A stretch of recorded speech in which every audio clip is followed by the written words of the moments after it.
Selamat pagi anak-anak, kembali lagi bersama Bu Hayu dalam pembelajaran seni budaya.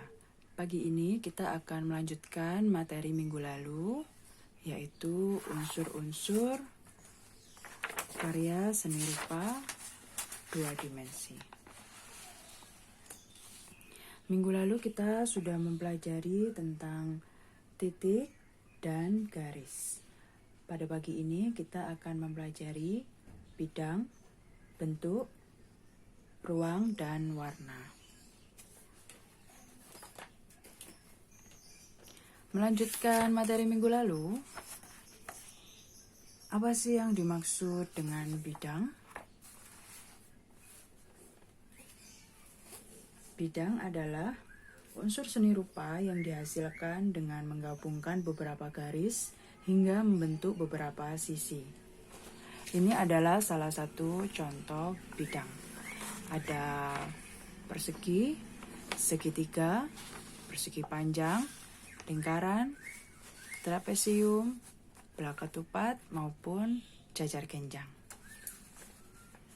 Setelah kita memahami tentang bidang, kita akan melanjutkan pada bentuk. Bentuk adalah garis-garis yang membentuk bangun dasar 3 dimensi.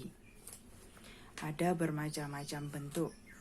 Pada modul dijelaskan ada bentuk figuratif, abstraktif, maupun abstrak. Bentuk figuratif meniru wujud yang berasal dari alam, seperti manusia, hewan, tumbuhan, dan benda-benda alam. Benda-benda alam itu seperti apa, Bu? Benda-benda alam itu contohnya batu, hujan, awan. Nah, itu termasuk benda alam. Berikutnya, bentuk abstraktif, yaitu bentuk figuratif yang digayakan atau diubah dan disederhanakan. Contohnya wayang dan dekorasi batik. Nanti Bu Ayu akan menjelaskan contoh-contoh dan gambarnya. Yang terakhir ada bentuk abstrak, yaitu bentuk yang menyimpang dari wujud benda-benda atau makhluk yang ada di alam. Biasanya terdiri dari campuran atau berbagai komposisi warna yang diinginkan oleh seniman. Baik, Bu Ayu akan mencontohkan contoh bentuk figuratif, ya. Ini adalah salah satu contoh lukisan figuratif.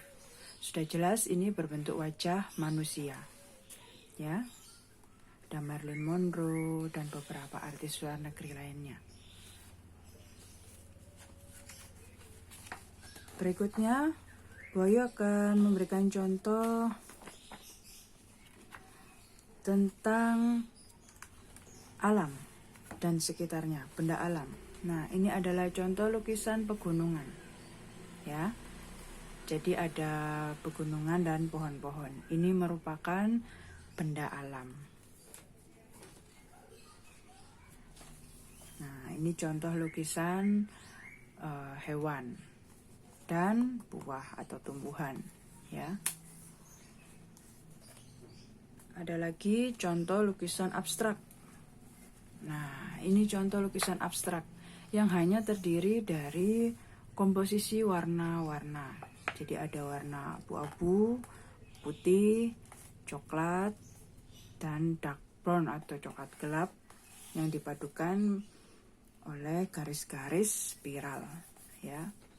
Maknanya apa? Nah, kalau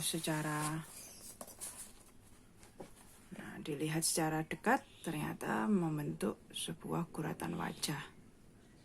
Ya, itu adalah bisa dikatakan teknik abstrak, tapi masih membentuk sebuah wajah, membentuk figur wajah, ya. Jadi tekniknya saja yang abstrak. Oke, selanjutnya Bu Ayu akan menunjukkan contoh dari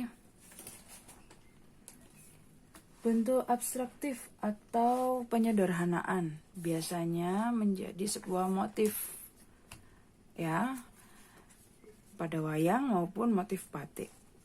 Nah, ini adalah contoh contoh penyederhanaan dari gambar sederhana manusia purba atau manusia suku lain, ya, suku daerah. Cuman disederhanakan. Nah, ini biasanya suku Asmat seperti ini. Disederhanakan, nah bisa diubah menjadi seperti ini. Ini sudah sederhana, bisa disederhanakan lagi menjadi bentuk yang lain. Nah, ini menjadi tumpukan burung maupun tumpukan hiasan buah, ya. Salah satu contoh dekoratif atau motif batik. Dekoratif itu hiasan, ya. Jadi biasanya terdapat di batik atau ukiran-ukiran. Ini juga salah satu contoh motif figuratif yang tumbuhan. Nah, seperti ini. Ya, ini tumbuhan. Ini alam benda. Kenapa disebut alam benda? Karena ini seperti awan. Megamendung, ya. Batik Megamendung kan motifnya seperti ini. Megamendung itu artinya awan. Ya. Nah, ini juga contoh yang lain. Contoh dekoratif yang abstrak bagaimana, Bu? Ada juga dekoratif yang berbentuk abstrak. Nah, ini yang berbentuk hewan. Ada juga yang berbentuk abstrak. Tidak beraturan, ya.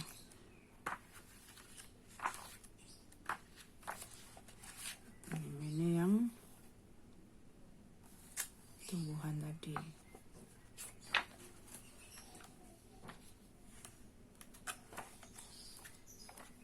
Nah, ini instilasi binatang, lebih sederhana lagi. Ya, kita cari di daftar isi, mungkin bisa ketemu.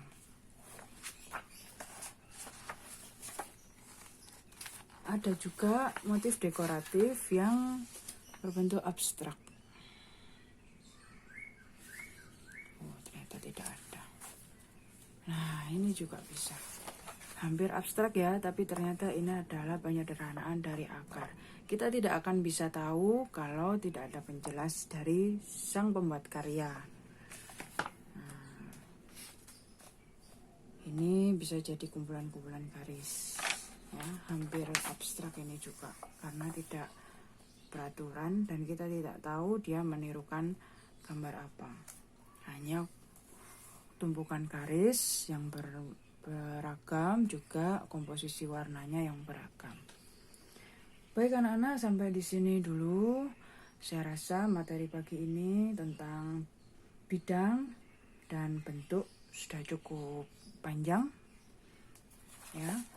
Apabila ada pertanyaan, kalian bisa tanyakan melalui Google Classroom kalian masing-masing di kolom komentar. Untuk tugas pagi hari ini dari Bu Ayu, sedikit tugas untuk menjawab modul, ya. Bisa dikerjakan latihan siswa nomor 1 sampai nomor 5, ya, agar kalian lebih memahami tentang materi pagi ini. Baik anak-anak, sekian dari Bu Ayu. Terima kasih. Mohon maaf apabila ada kesalahan atau mungkin kurang jelasnya materi yang Bu Ayu sampaikan. Kalian bisa melengkapinya. Terima kasih. Wassalamualaikum warahmatullahi wabarakatuh.